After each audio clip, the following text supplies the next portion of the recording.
Hello, everyone.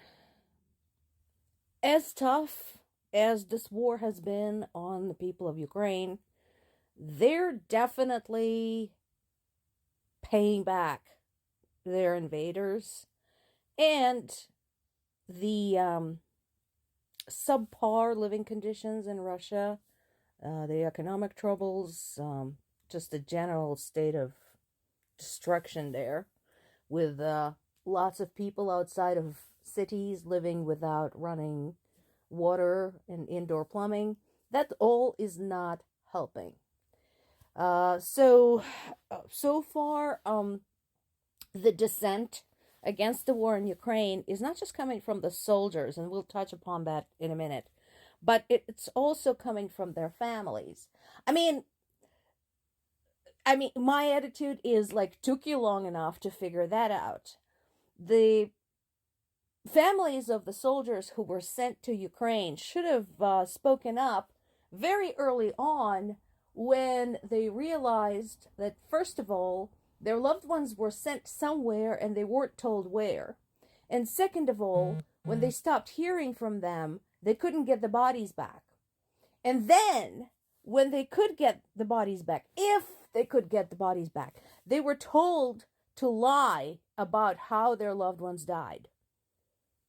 That was a thing. And I am pretty sure that is still a thing. So the attempt was made by the government to cover up just how many casualties Russian army was sustaining while fighting this war.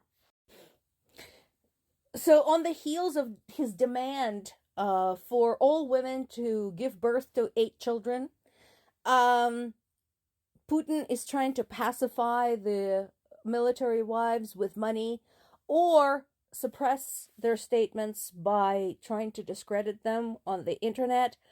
I doubt either one is working, even though Russia has a very widely spread advertising campaign basically emphasizing how financially advantageous it is for the family if the men sign up for the army and go fighting in Ukraine. There is also this article in Washington Post talking about the issues within the army. So the desertions actually started fairly early on. This is not new. This has been going on for a while, when Russian soldiers realized that there will be no triumphant march across Kiev. There will be no easy road into Europe, that Ukrainians are gonna fight like angry grizzly bears, which they have done. And so,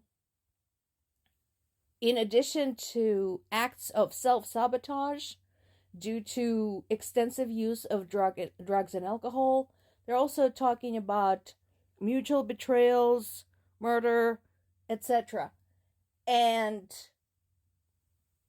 I think these people are in a difficult situation because, on one hand, they don't want to be there. On the other hand, while it's possible to cross over into Ukraine, and based on Ukraine's record so far, they would be treated like human beings, their families are still in Russia. So, if you recall, some weeks ago, there was a story of the helicopter pilot who managed to defect to Ukraine after his family was safely extracted. And that is the way to do it. But if they're on the ground, right there on the spot, that is a decision that is difficult to make, because they are going to worry what would happen to my family. So that said, as I mentioned before, for any Russian soldier who surrenders, they're way safer as a Ukrainian POW than they are anywhere in Russia for any reason. Despite the dissent and disarray, Putin is hell-bent to acquire more cannon fodder. So he's determined to expand the size of the army to over 2 million people. And again, I want everybody to understand, and this is for Russian people, you have already seen what happened. They're not going to come back alive. Okay? Or they're not going to come back in one piece. He's just doing what Stalin and Zhukov were doing during World War II, which is basically just throwing as many bodies at the enemy as they possibly could. So keep that in mind. This is from Euronews, and I have to verify this. Personally, I would be so happy if this were true. But my different sources are at this time providing contradicting information, and I'm not sure whom to believe. There was a piece in Associated Press last week saying that actually support for Putin and the war in Ukraine and Russia remains strong, and now Euronews is saying that support for the war is failing. So let's treat this as a developing story for now. I just wanted to put this out there. If anybody has a reliable source for me to check out, let me know. Because I really do want to know what are the moods in Russia when it comes to the war. And also, the big question is, can Russians, in fact, pull off something like the Ukrainian Maidan and overthrow their rotten government from within? Avdiivka is once again in the news. God, poor Avdiivka. They've been sitting there for almost 10 years now, and they still can't gain a foothold there. They keep targeting it. The Russians keep targeting Avdiivka. They keep gathering forces there. They keep pulling forces away, which has already proven to be detrimental to them. It's already proven to be a bad idea, because the moment there is a hole in the allocation of Russian troops, Ukrainians are taking advantage. They're not going to be gentlemanly and just wait for the troops to come back. No. So this is going on, and I just hope that whatever little bit of civilians we had in the area have been taken out of there.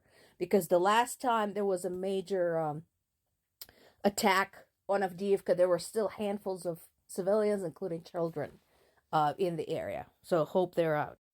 And then there's this, another big time railroad attack against Russia. So this is farther east into Russia. So this is serious. And Ukrainian intelligence services are claiming responsibility. This is another one of many Russian railroad lines that runs from east to west and is used to transport troops, supplies, ammunition, etc. to the front lines. So definitely a valid military target, and it has been sabotage. Basically, a great big freight train has been blown up in the tunnel, which makes it interesting, because if you think about it from strictly engineering standpoint, had it been an explosion at the open, it would have been at least somewhat easier to get the debris out, to at least assess the damage. Since it's inside the tunnel, that definitely complicates any type of investigation or repair works, which is just fine with me. Good job, Ukrainian intelligence services.